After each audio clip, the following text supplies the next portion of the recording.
City life style ఇదో స్వర్గసీమ. నిద్రపోని నగరంలో అర్ధరాత్రి దాటిన అంతులేని వినోదం, ఉల్లాసం. పూర్తి వివరాలకు చదవండి రేపటి సాక్షి హైదరాబాద్ ఎడిషన్. ఇటీవల భర్తీ చేసిన నామినేటెడ్ పదవుల పంపిణీ కూటమి పార్టీల్లో చిచ్చు రేపుతోంది.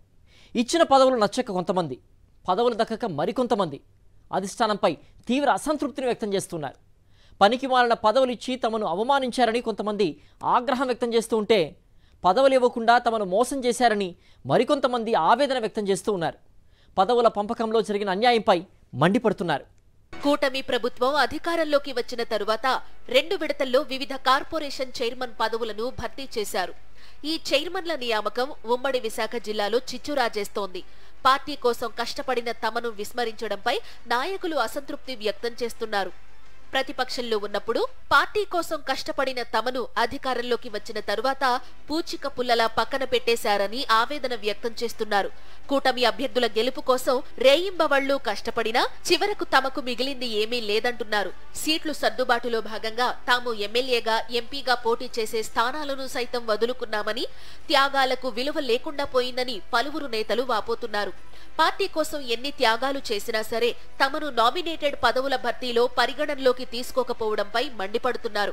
మరికొంతమంది నాయకులు తమ స్థాయికి తగ్గ పదవులు ఇవ్వలేదని తమ అనుచరుల వద్ద ప్రస్తావిస్తున్నారు. పనికి మాలిన పదవులు ఇచ్చి తమను అవమానపరిచారని అనుచరుల దగ్గర వాపోతున్నారు.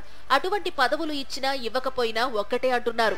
గతంలో మంత్రులుగా పనిచేసిన వారికి చిన్న చిన్న పదవులు ఇవ్వడం లేదా అసలు వారికి పదవులు ఇవ్వకపోవడం వంటివి చేయడంతో విశాఖ జిల్లాకు చెందిన కూటమి నాయకులు పార్టీ అధినాయకత్వంపై గుర్రుగా ఉన్నారు. విశాఖ జిల్లా టీడీపీ అధ్యక్షుడిగా పనిచేస్తున్న గండి బాబ్జీకి ఆయిల్ సీడ్ కార్పొరేషన్ చైర్మన్ పదవి ఇవ్వడంపై ఆయన అనుచరులు మండిపడుతున్నారు. తన స్థాయికి తగ్గ పదవి ఇవ్వలేదని గండి బాబ్జీ టీడీపీ నాయకుల వద్ద పెదవి విరుస్తున్నట్టు సమాచారం. విఎంఆర్డీఏ చైర్మన్ పదవి తనకు వస్తుందని గండి బాబ్జీ భావించినప్పటికీ అది వేరే వారికి కట్టబెట్టారు. మాజీ మంత్రి మణికుమారికి నామినేటెడ్ పదవుల్లో అవకాశమే దక్కలేదు. పాడేరు ఎమ్మెల్యేగా ఓడిపోయినప్పటికీ ఏదో ఒక మంచి నామినేటెడ్ పోస్ట్ లభిస్తుందని భావించిన గిడ్డి ఈశ్వరికి తీవ్ర నిరాశే మిగిలింది. భీమిలి నియోజకవర్గంలో చివరి వరకు సీటు ఆశించి భంగపడ్డ జనసేన నేత పంచకర్ల సందీప్, టీడీపీ నేత కోరాడ రాజబాబుకు నామినేటెడ్ పోస్టుల కేటాయింపులో మొండి చేయి చూపించారు. ఎన్నికలకు ముందు టీడీపీలో చేరిన దాడి వీరభద్రరావు కుటుంబానికి ఊహించని పదవి ఇస్తామని చెప్పి ఆశ చూపించారు. ఎమ్మెల్సీ లేదా అనకాపల్లి జిల్లా టీడీపీ అధ్యక్ష పదవి దాడి కుటుంబానికి కట్టబెడతామని హామీ ఇచ్చారు. ఆ హామీలు ఏవీ నెరవేరలేదని దాడి కుటుంబం కోపంగా ఉన్నట్టు సమాచారం. టీడీపీ రాష్ట్ర ప్రధాన కార్యదర్శిగా ఉన్న ఎండి నజీర్ కు ప్రతి సందర్భంలోనూ అన్యాయమే జరుగుతోందని ఆయన అనుచరులు వాపోతున్నారు. కూటమి అధికారంలోకి వచ్చిన తరువాత ఎమ్మెల్సీ పదవి ఆశించినప్పటికీ అది కూడా నెరవేరేలా లేదట. చివరికి నామినేటెడ్ పోస్టులో కూడా అన్యాయమే జరిగిందని నజీర్ అనుచరులు వాపోతున్నారు. విశాఖ తూర్పు నియోజకవర్గంలో ఎమ్మెల్యే వెలగపూడి గెలుపు కోసం సొంత డబ్బులు ఖర్చు చేసి గెలిపించిన కంచర్ల అచ్యుతరావుకు కీలకమైన పదవి ఇస్తామని ఎన్నికలకు ముందు హామీ ఇచ్చారు.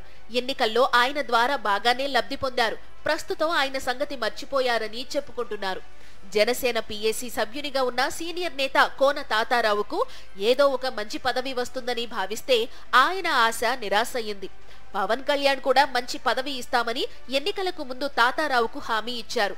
ఇచ్చిన మాటను పవన్ కళ్యాణ్ మర్చిపోయారని కోన తాతారావు వర్గీయులు మండిపడుతున్నారు.